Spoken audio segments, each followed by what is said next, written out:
Bienvenido, mi gente querida, bella y hermosa, en otro episodio más de nuestros podcasts Más que Salud.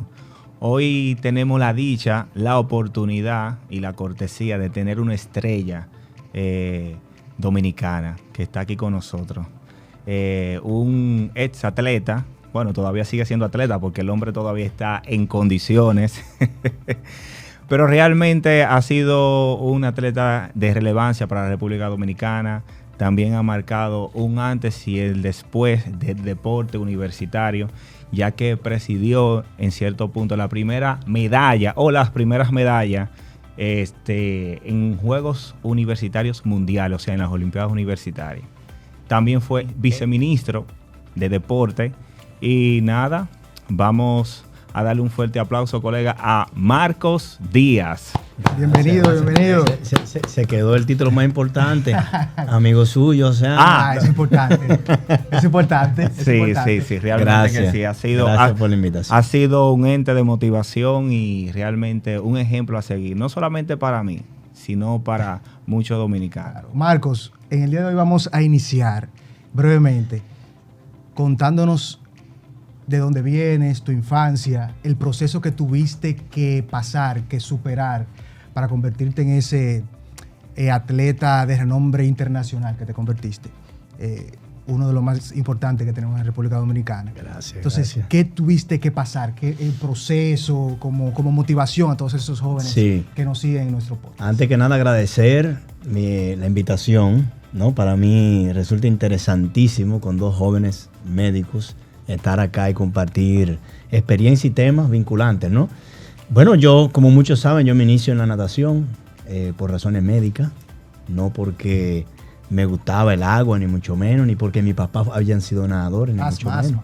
Exactamente, pero en ese momento era algo que no se mencionaba mucho, ¿no? Hoy día hay un niño asmático y de inmediato dicen, bueno, tenemos que poner natación, pero en aquel momento había mucha desinformación y el que tenía asma podía ser una persona con un trato limitado.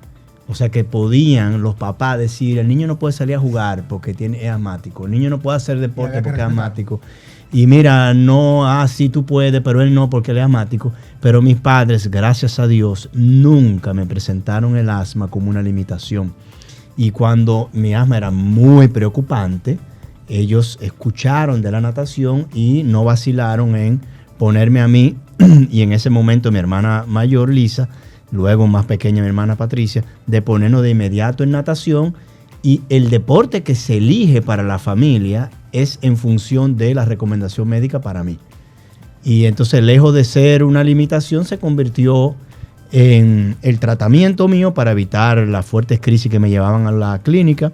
Y luego, obviamente, en el deporte, como, vamos a decir, como carácter formativo, que mis padres entendieron la importancia de la educación en la escuela, la educación en la casa y la educación que te da el deporte, pasó a ser de carácter formativo formal.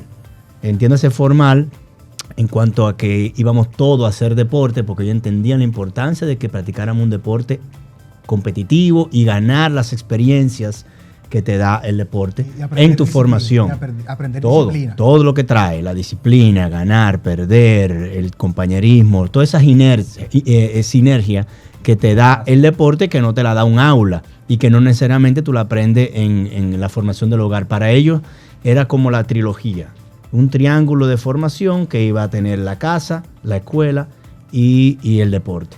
¿Cuándo Marcos Díaz se da cuenta que tiene condiciones reales y si se puede decir de alto rendimiento en la natación? Cuando Marcos dice, no, yo voy a seguir y voy a lograr tantas cosas, porque como ya muchos de ustedes saben, Marcos tiene récords mundiales en diferentes aguas del mundo. Ese hombre ha nadado hasta con tiburones, que miren esto. No es fácil, no es fácil. Solamente pensar cuando usted está en la playa que no quiere pasar. Pero no lo ponga así, que después creen que yo no le tengo miedo.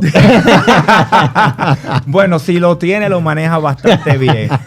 Pero cuando Marcos se da cuenta que realmente ya la natación en cierto punto no le está haciendo como un hobby, o como una clase cotidiana de quizás de un sábado, de 2 días a la semana? ¿Cuándo Marco dice, no, esto es un deporte de alto rendimiento? Fue mucho después. Yo sí participé en alto rendimiento en grupo de edades. Yo fui equipo nacional de natación de piscina.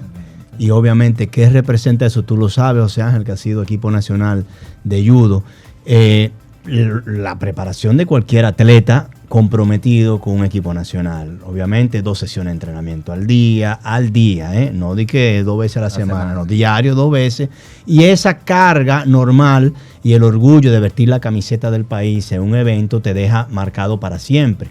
Pero ya de alto rendimiento a nivel internacional, más allá de nivel interisla o nivel centroamericano, vino mucho tiempo después, y no en piscina, sino en aguas abiertas, que fue la disciplina en la cual me especialicé en la edad adulta del atleta. En mi caso, cuando tú tienes un deportista en la natación, tú sabes que tú tienes muchos eventos, a diferencia de lo que fue para José Ángel el judo, es único, ¿no? Sí. En natación tú tienes diferentes estilos, distancias, modalidades y un sinnúmero de posibilidades. Hasta un nadador que no sea muy rápido dice, me voy al waterpolo, que es otra disciplina de natación. O se va a la niña nado sincronizado, o se va al clavado, o se va al agua abierta, ¿no? Entre las disciplinas que tiene natación. En mi caso, yo no descubro las aguas abiertas desde el deporte de la natación, sino desde el triatlón.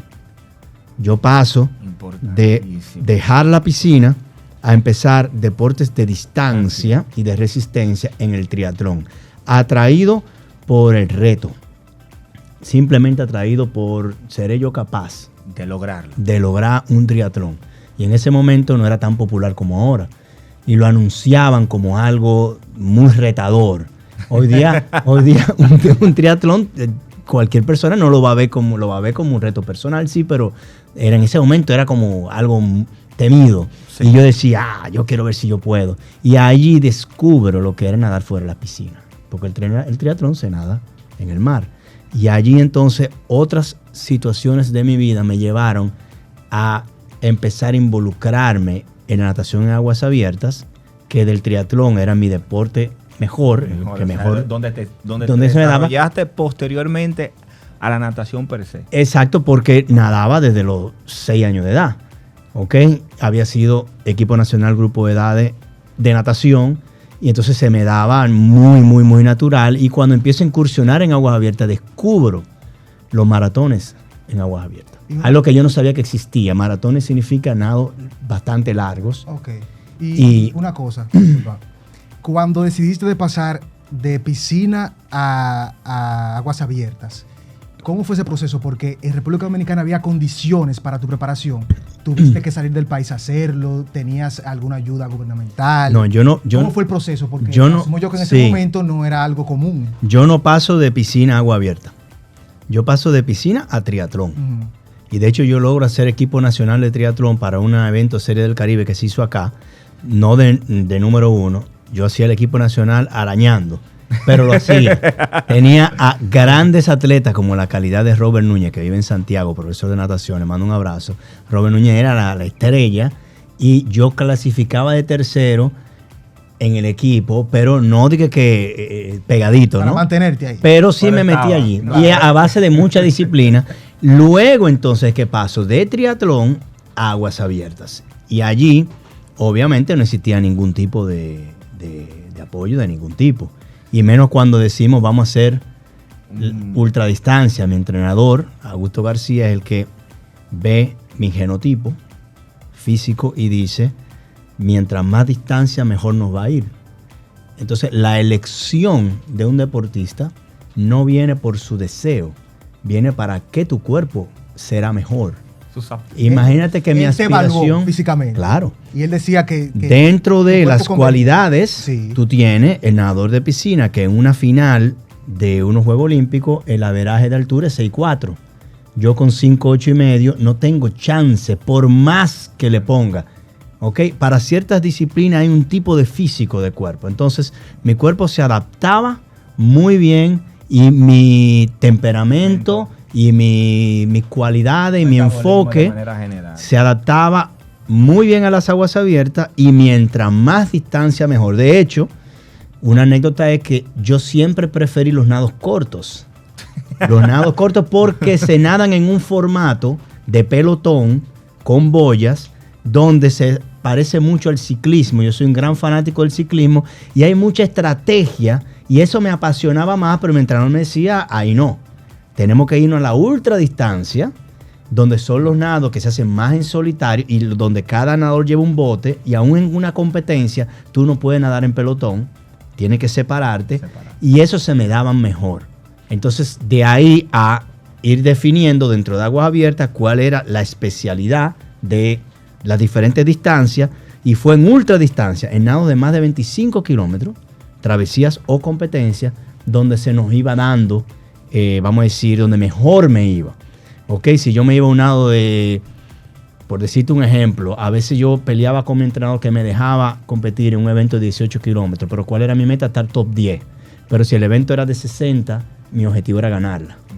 Entonces ahí tuve la diferencia, entre cómo me iba en nado de 15, 16, 18 kilómetros, cómo me iba en nado de 45, de 60 y en nado de 80 kilómetros en competencia. Los objetivos eran distintos. Exacto. Ese es un punto importante, Marco, porque en ocasiones los atletas se llenan mucho de pasión y los atletas son muy apasionados de manera general. Los atletas quieren hacer una cosa de manera específica, pero como Marco bien dice, hay atletas que tienen ciertas aptitudes, que son condiciones que tú tienes física para poderte desempeñar en una X modalidad. Así es. Entonces, y dejarte guiar del entrenador, de que te diga, mira, no es mariposa, es dorso, ¿entiendes? O no es pitcher, es catcher, ¿no? Porque el físico, tu biomecánica va a definir mucho de en qué disciplina deportiva tú tienes el techo bajito y por más que te entrenas choca con tu realidad y en cuál disciplina el techo está muy alto y el esfuerzo que pone te mejora constantemente. Y ahí es algo a tú tener la inteligencia emocional y tener a los profesionales cerca a que te digan, vámonos por aquí, que por aquí todo el esfuerzo que ponga se va a reflejar en resultados.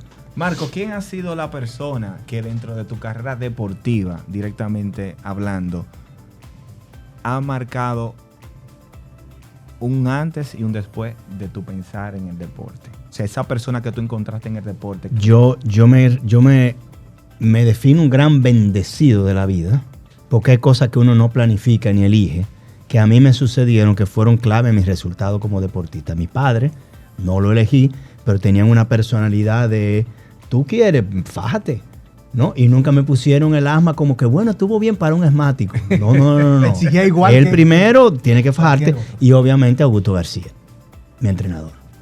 Augusto García para mí no es nada más el mejor entrenador del país, dirían los americanos, hands down, de la región. Y lo que de alto rendimiento se trató, tú hablas que para el año 99, aquí no se hablaba de trabajar con ácido láctico. Y el primer aparato de ácido láctico portátil que llega a República Dominicana lo compra Augusto para trabajar conmigo. Wow. Ok. Y ni hablar de todo el tipo de pruebas que nos hacían y la diferencia que yo siempre he resaltado. Y lo resalto mucho cuando veo padres y veo entrenadores que se me acercan y me dicen, mira Marco, que vamos para el mundial de no sé qué sitio. Okay. Eso, había un código en el equipo y era, el primer recurso que tú recibes no es para viajar, es para entrenar. ¿Ok? Y cuando estemos entrenados vamos a viajar, pero no a participar, vamos a competir. Entonces, esa filosofía a veces no se entiende cuando tú agarras y recibes un chico o un papá que dice que su chico va para la Copa del Mundo de Hong Kong. Y tú dices, ¿y cuánto cuesta? No va a salir todo entre $1,000, $4,000. Y digo, ¿por qué tú no coges esos $4,000 para que el chico mejore su entrenamiento? Su condición de manera. Cuestión de que cuando toque otra oportunidad, él no vaya a ver a los demás ganar, sino que él pueda estar metido en la contienda. Y eso sí se hizo. Y obviamente tengo que añadir personas también, al doctor Benjamín Payano, que desde ex nadador, que me agarra y modifica todo lo que es dentro de la medicina, le llaman bioquímica, la bioquímica, que es muy utilizada en los equipos de atletas. Eso empecé yo a visualizar para principios de los años 2000, 2002, 2003, 2004, donde los atletas viajaban con su bioquímico y cómo el alimento calculado para un rendimiento, ¿no? El profesor Jaime Sánchez, que reeducó mi brazada después de adulto y me había sido un entrenador mío yo de jovencito. Y el profesor Fran Fumero, o sea, cubano. Ese me marca un antes y un después en cuanto a la carga. Mi compañero de entrenamiento, Camel Emilio. Cuando tú le dices, cuando tú vas viendo qué marcó, yo no puedo dejar de hablar de mi compañero de entrenamiento. Más joven que yo, más alto, más fuerte. Entonces, en un entrenamiento que yo podía hacer tranquilo, si estaba cansado, con un chamaco como Camel al lado, yo tenía todos los días que competir. Y eso eleva tu nivel. Yo creo que sin Camel ahí, mi rendimiento no hubiera sido el mismo. Y obviamente un sinnúmero de personal trainer, de personas que hacían el trabajo fuera del agua, el trabajo en seco le llamamos nosotros, porque lo que estamos en el agua es diferente a lo que tú haces en seco afuera. Y todo lo que le llaman los americanos dry land, el trabajo en seco, mucha gente talentosísima, el cual nos pusimos a su disposición para mejorar mi capacidad y poder transferir un poco más de fuerza y resistencia de la fuerza al agua. Wow, excelente. O sea, tenemos un abanico, un arsenal de personas que han influido de manera positiva en que Marcos Dios sea la estrella que es el día de hoy. Pero Marcos, ya hablando directamente de natación y demás, dentro de tus grandes logros o de tus grandes retos, ¿cuál ha sido el reto más significativo para ti y que tú entiendes que en algún momento pensaste, no lo voy a lograr? Hubo muchos. y cada travesía o competencia fue muy especial por sus características únicas y sus momentos únicos. Yo te puedo mencionar el estrecho. El estrecho de Gibraltar fue un antes y un después de mi carrera deportiva. Fue récord del mundo en el 2005. Y un récord del mundo ya te catapulta. Ya, a partir de ese récord, yo digo que mi carrera fue un antes y un después. Antes de ahí estábamos arañando. Después de ahí, yo pude literalmente dedicarme al 100% al deporte. Mi trabajo era entrenarme y descansar. ¿Qué tiempo te tardó? Mucho. Llegar ahí. Mucho. La preparación. ¿Y cómo se da eso de que voy a cruzar el estrecho de Gibraltar? Señores, estamos hablando de una parte del mundo que une las aguas del mar Mediterráneo y el océano Atlántico. Las condiciones son extremas. Sí, ahí bien. Hay mucho viento. Cuando usted busca eso en Google, solamente verlo desde Google, así, ese mapa, es una cosa solamente que dicen, no, pero eso tiene que ser un crucero obligatoriamente. Ni un puente se puede hacer. No. Entonces, ¿cómo se da eso? ¿De dónde te sale a ti? Cada evento tenía una razón y una explicación. Vamos con el estrecho. Y eso viene con una planificación que se hace de, vamos a decir, la planificación anual, lo que no cabe en ese año, tú dices, bueno, en los próximos 2 años. Vamos a decir que mi carrera deportiva me agarro con cierta madurez en aspecto, ya yo estaba graduado de la universidad, y me agarra con cierta madurez para entender la importancia de ciertos elementos aprendidos en el aula, la planificación, presupuesto, planificación, cálculo, de tú decir, en octubre yo tengo que tener mi planificación del año siguiente. A mí no me puede agarrar un evento de sorpresa ni nada. Para que tenga una idea. ¿Tú te recuerdas de esa travesía que hicimos acá, de Boca Chica al Malecón? Sí. Ese fue un entrenamiento. Porque íbamos al año siguiente a hacer las 2 vueltas a Manhattan. Esas 2 vueltas iba a tomar más de 15 horas, más de 18, 20 horas. Entonces teníamos que hacer un nado en 9 horas y pico de entrenamiento, lo convertimos en un evento. Eso es para que tú tengas la idea de cómo las cosas tú las vas calculando. Para tú hacer en X fecha, tú tienes que irte para atrás y decir, mira, que aquí hay un entrenamiento de 8 o 9 horas, mira, vamos a buscarnos. Eso es un cúmulo. Entonces, exactamente. Entonces tú vas en esa planificación. El Estrecho de Gibraltar es uno de los lugares más famosos del mundo. Y estaba dentro de nuestra agenda a mediano plazo, pero viene cuando yo me desplazo al Canal de la Mancha, que fue el nado 2013. Inglaterra-Francia, yo lo hago en el 2004, luego de 4 intentos, y no hacemos récord en el Canal de la Mancha, aún bajo un día bastante noble en el cuarto. Los primeros 3 intentos fue una locura. O sea, los primeros 3 intentos fue una locura. Entonces quedaba como que teníamos el nivel y podíamos ir a otro escenario a buscar no solamente la travesía, sino la travesía en récord. Entonces, analizando cuál se podía prestar para una distancia larga, decidimos el Estrecho no en un cruce de ida, sino en doble.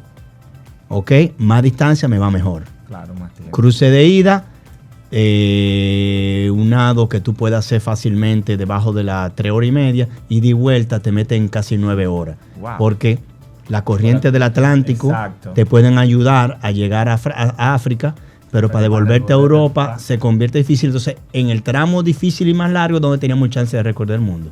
Y ahí entonces fijamos para el 2005 hacer esa travesía doble. ¿Qué pasaba antes y después de esa? La llenábamos de competencia. Para acumular horas. Para mantenerte activo. No nada más mantenerte, eventos que eran muy prestigiosos, competencias que es donde tú dices, una cosa es tú nadar en solitario, otra cosa es tú nadar en solitario contra el reloj, otra cosa es nadar contra otro atleta. Entonces queríamos tener experiencia en todas. Y es lo que nos lleva, luego de 2005, me lleva al Golfo de Toroneos, en Grecia, uno de los eventos más prestigiosos de Europa, de 26 kilómetros, que lo ganamos 4 años consecutivos, en primer lugar. Nos lleva a Hong Kong, a los 20 kilómetros de uno de los eventos más prestigiosos de Asia, lo ganó 2 años consecutivos. Australia, otro evento de 20 kilómetros, lo ganamos y hasta hacemos récord del evento.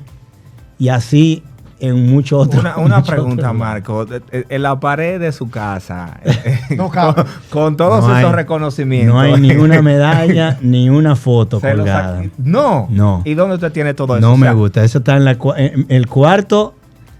En la casa de mis padres, mi mamá tiene una cuanta cosa colgada. Pero en mi casa, tú no ves absolutamente nada. Eso es claro, porque por lo regular siempre es típico de ver. De colgarse cosas para uno mismo verla.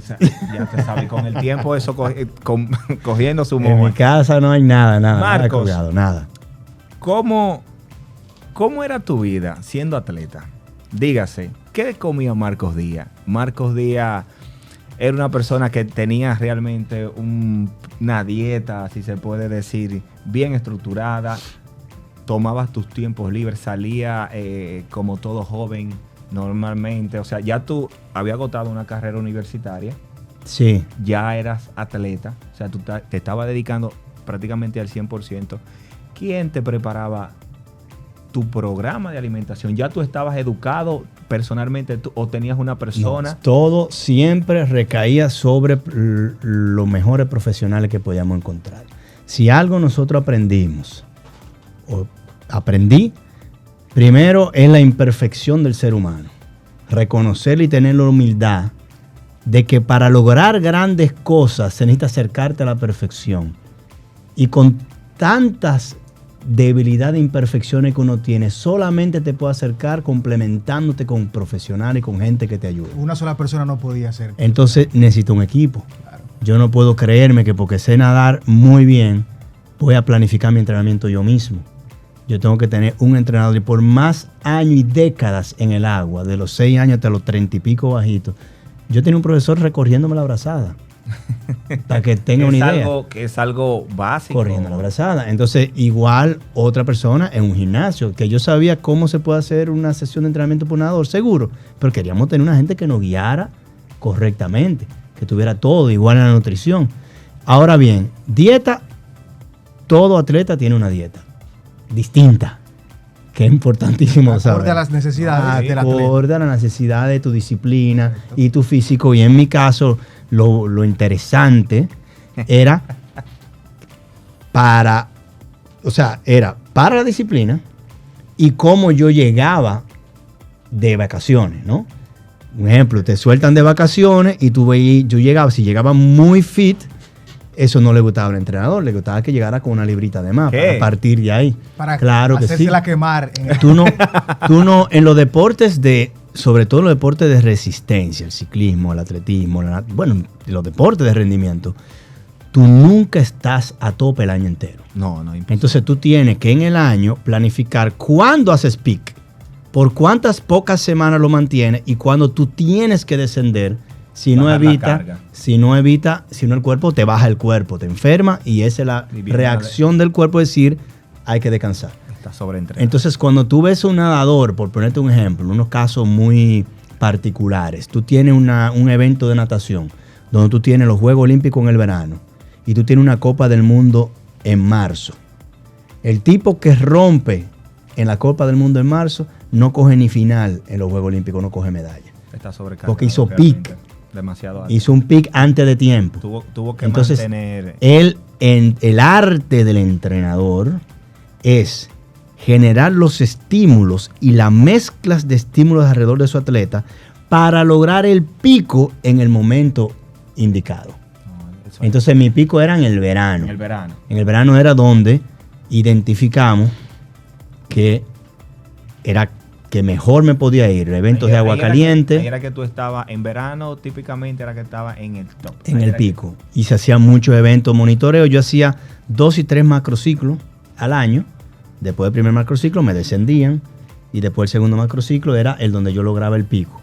Y te digo el verano porque era donde identificábamos las carreras más importantes, donde participábamos. Luego de un tiempo nadando en muchos sitios, empezaba a nadar en agua fría, no me iba bien en agua fría, decíamos, mientras más caliente está el agua, mejor te va, entonces tú eliges en qué te va mejor.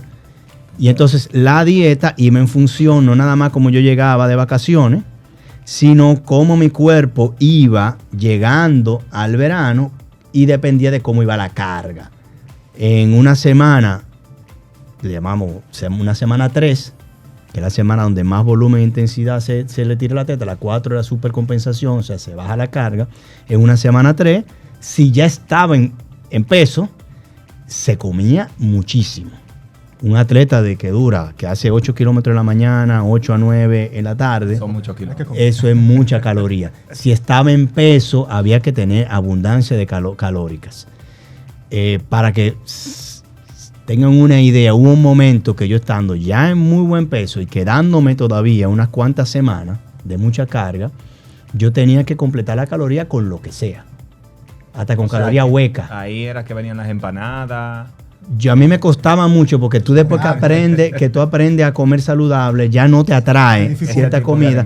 Pero yo recuerdo que yo en una semana, ya con mis 155 libras, que deben de llegar, qué sé yo, las 2 semanas antes del evento, ya súper fino, yo tenía que salir del entrenamiento, pasar por un drive-thru en un fast food, comerme el combo 4 en el carro para llegar a mi casa. ¿Cuál es ese combo? Para llegar a mi casa a cenar. Que la agrandan todo. Para llegar a mi casa a cenar.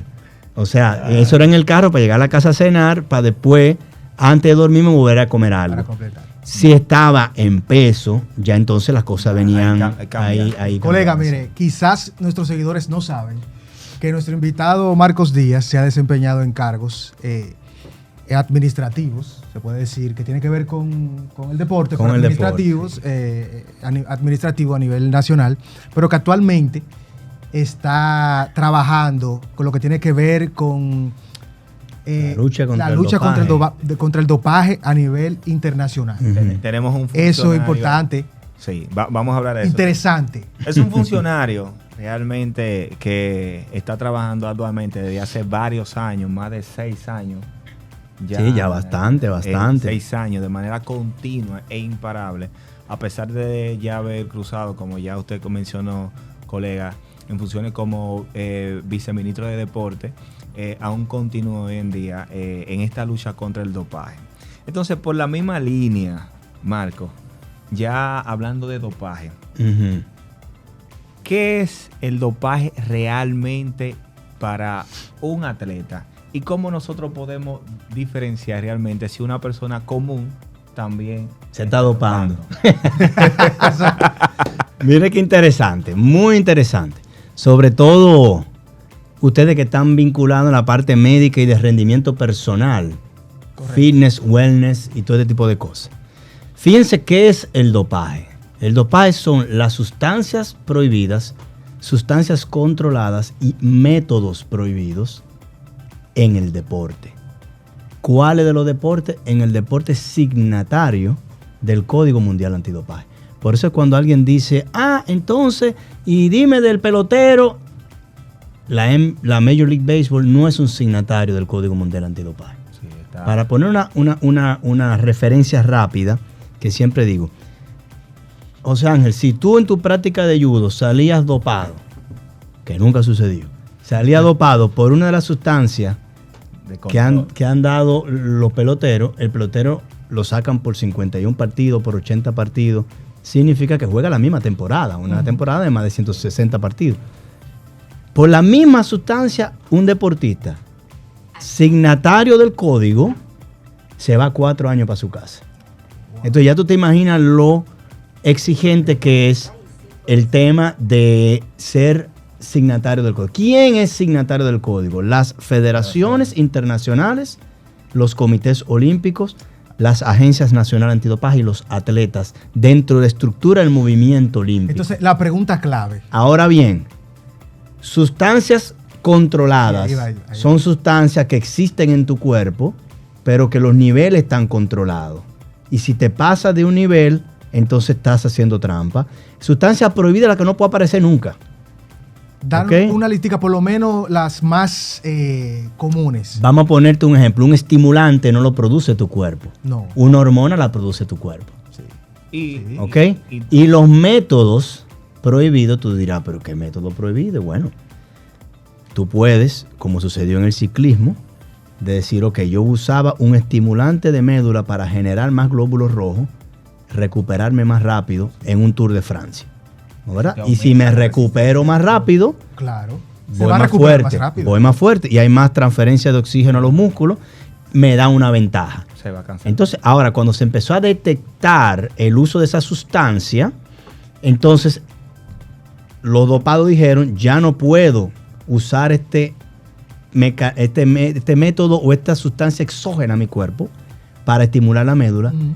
Y vinieron los técnicos y dijeron, vámonos a algo que se utilizaba en los años 70, es, vamos a sacarte sangre, vamos a guardarla, tu cuerpo en 1 mes y medio la regenera y durante el Tour de Francia vamos a hacerte una autoinfusión y vas a tener más glóbulos rojos.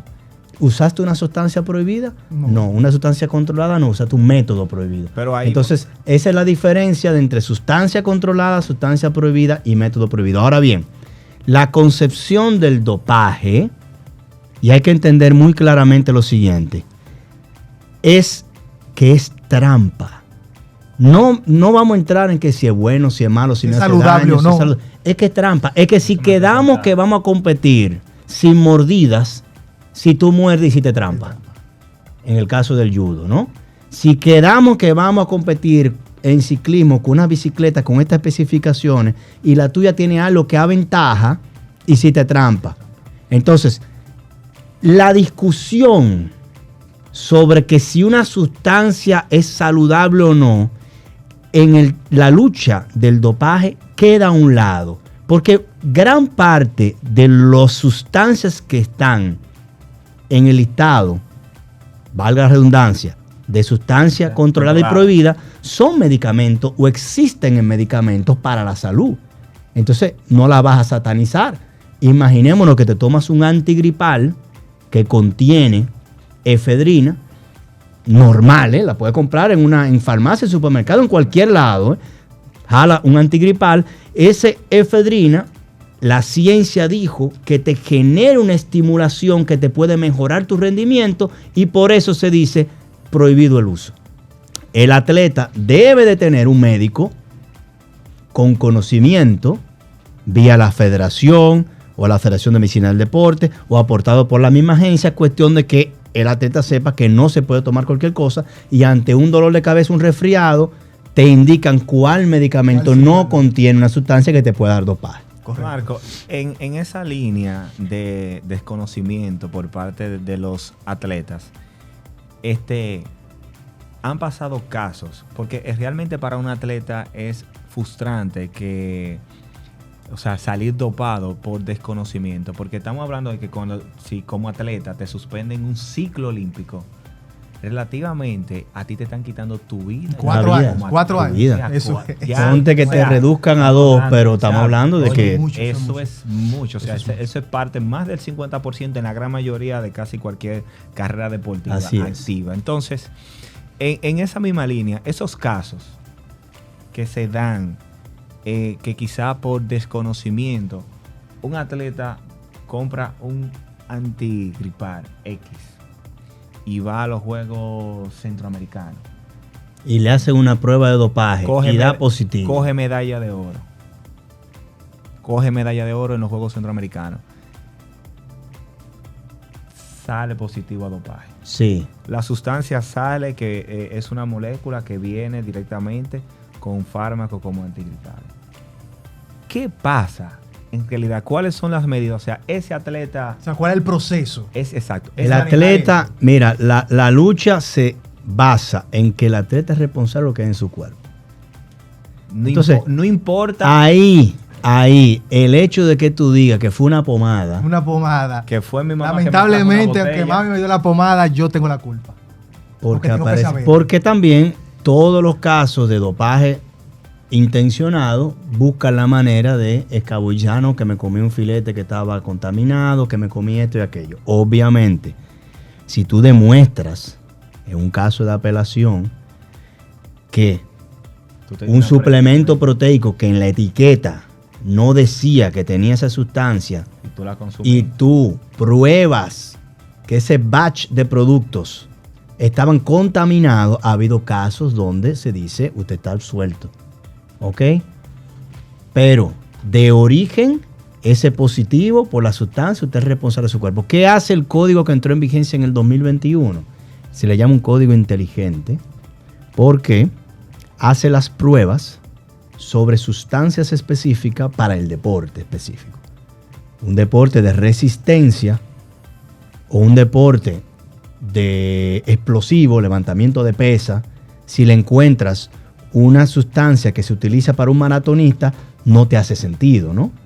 No te hace sentido. Entonces, tú procuras que las pruebas que se le hacen a los pesistas son para sustancias que le mejoren en su rendimiento. Depende del deporte, claro, porque del atleta. Cada año las pruebas de laboratorio son más costosas cuando empiezas a buscar un listado de sustancias que se pueden, ¿no? Tú das positivo hasta si tienes una sustancia que enmascara otra. Tú tienes un diurético, aparece diurético. ¿El diurético aumenta el rendimiento? No, pero te enmascara lo que sí te aumenta el rendimiento, te lo limpia. Entonces, si encontramos diurético, hay problema. Esto está positivo ahí mismo. Como positivo es el que si no te encuentro para hacerte la prueba de dopaje. Si tú no apareces, tú estás positivo. Hasta que se Entonces, demuestre lo contrario. el atleta de alto rendimiento hoy día está bajo el escrutinio fuertísimo de que te toquen la puerta cualquier día, en cualquier lugar, dentro y fuera de competición, porque se daba que cuando las pruebas de dopaje no eran en competencia, el atleta podía doparse en entrenamiento, esperar que su cuerpo limpiara y llegar a una mejor condición porque se entrenó dopado. Entonces están las pruebas dentro, fuera de entrenamiento. Y el código inteligente, ¿qué te dice también?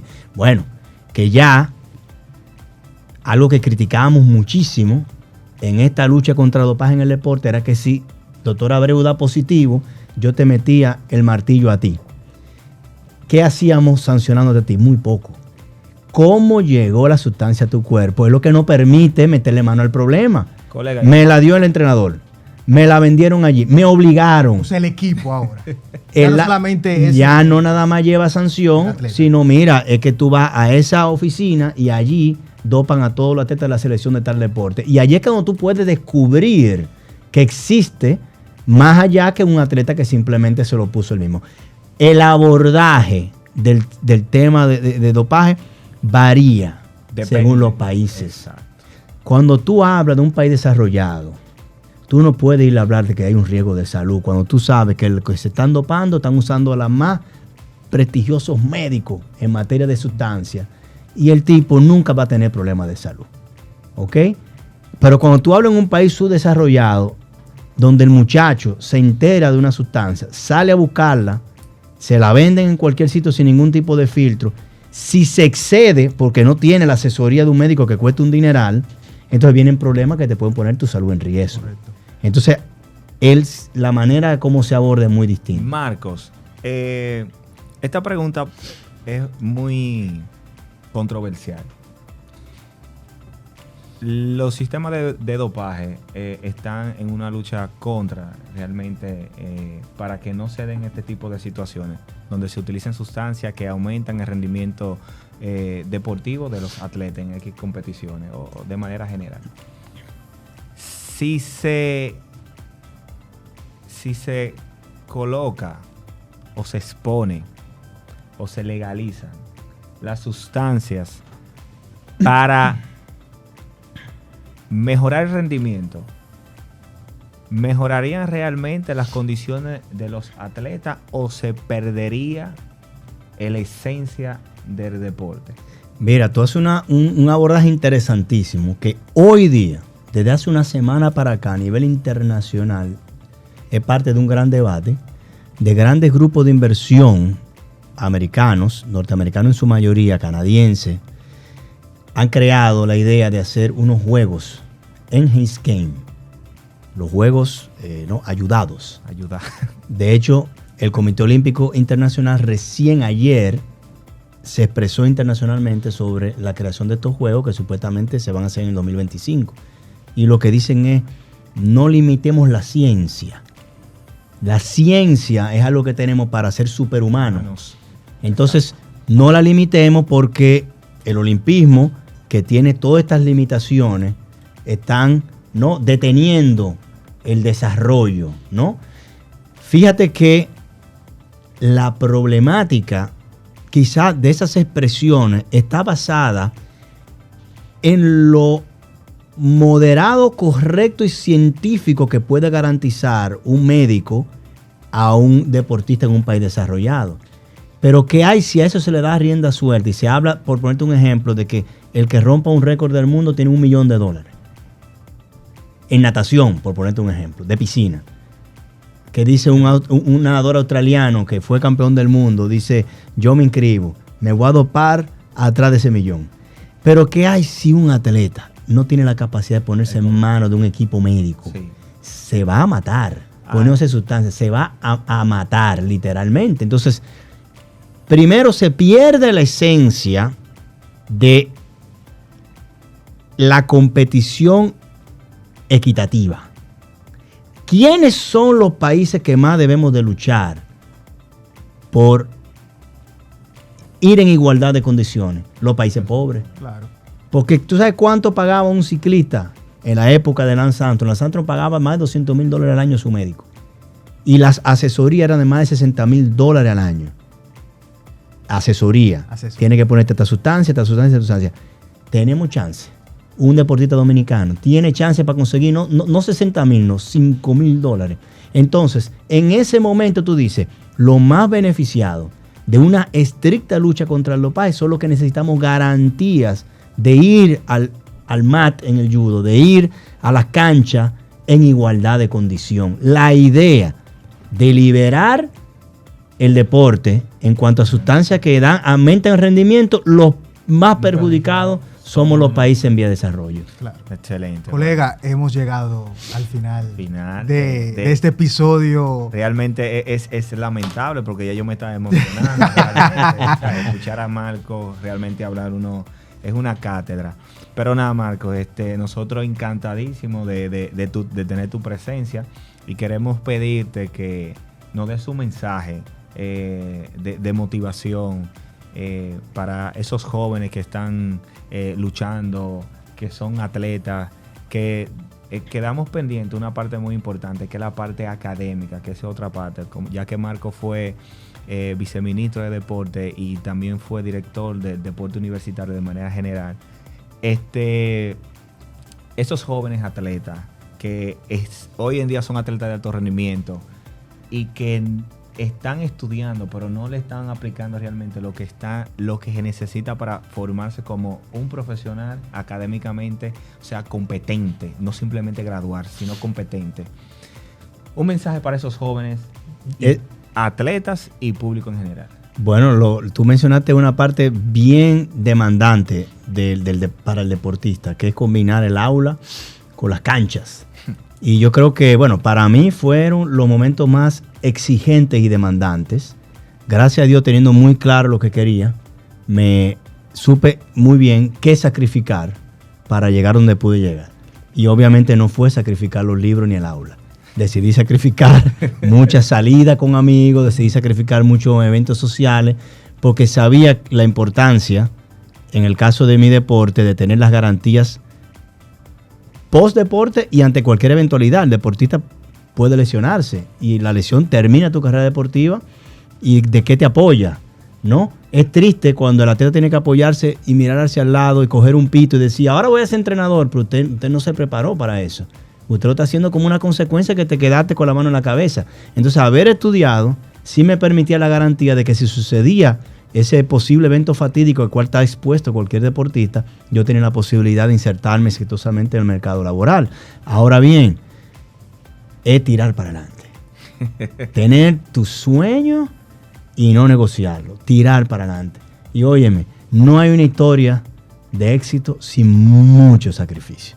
Entonces tú a veces ves el resultado y si tú buscas Marco Díaz Nadador, tú ves mucha mano levantada, pero el proceso el mismo que pasó muchísima gente que tuvo que arrancar y arañar y caerse y levantarse y caerse y levantarse y caerse y levantarse hasta conseguir lo que quería. Y si Marco consiguió un récord del mundo sin respirar igual que otra gente, otro puede también. Lo que se proponga. Excelente, señores. Fue un placer. Ya ustedes pueden ver, es mucha lágrima, sufrimiento, esfuerzo, dedicación y disciplina.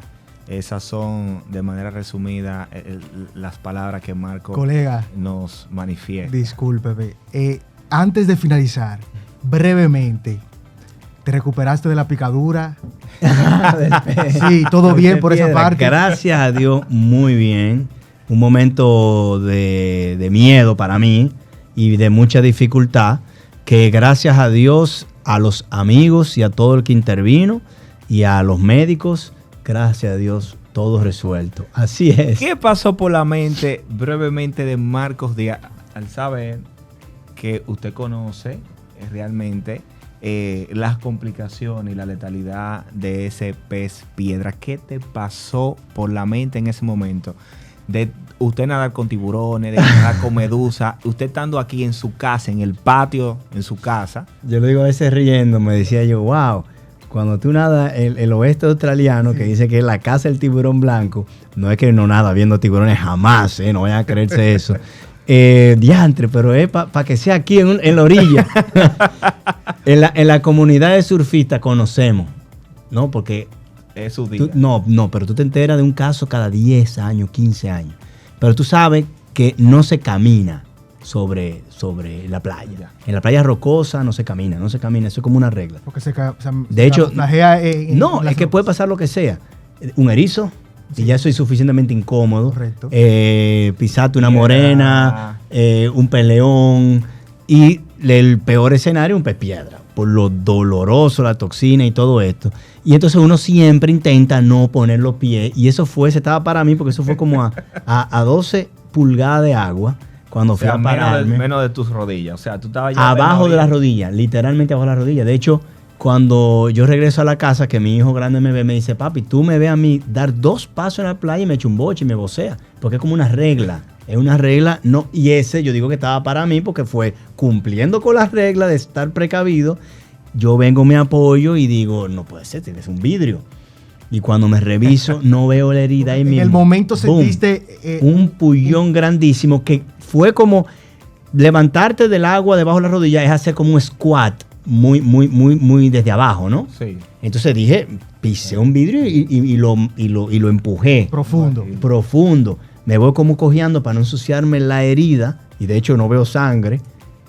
Cuando me limpio, yo ahí digo, pez piedra. Desde que me vi que no tenía el llevado, como decimos, yo dije, pez piedra, y ahí arranca la faena. Pero gracias a Dios pudo salir. Súper bien.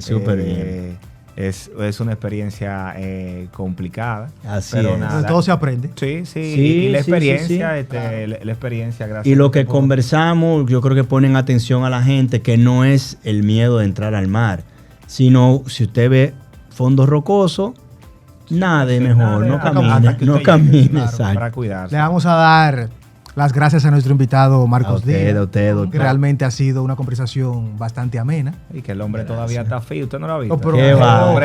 pero claro. Y recordarles a todos nuestros seguidores de Más que Salud que estén pendientes que lo que viene más adelante seguirá siendo bueno también. Excelente. Un placer, Marco. entonces. Gracias a ustedes, José Ángel, Donald, gracias. y los felicito de verdad. Ustedes pueden hablar de lo que yo he hablado, ustedes son un ejemplo de dedicación, éxito, con su innovación, con lo que están haciendo. Lo he seguido. Nuestro amigo José Ángel ha sido una persona que puede dar testimonio de éxito y de progreso, ¿no? Que nos conocemos desde nuestros andares en el Centro Olímpico, en el complejo acuático y al frente, al lado del parqueo, Ay, el pabellón el de pabellón judo. de judo. Entonces sabemos lo que es venir desde esos mundillos, y los felicito a ambos. Felicitaciones de verdad y No, éxitos. Excelente. Marco, muchísimas gracias. Mi gente, fue un placer. Nos vemos en otro episodio de nuestro podcast Más que Salud. Hasta la próxima.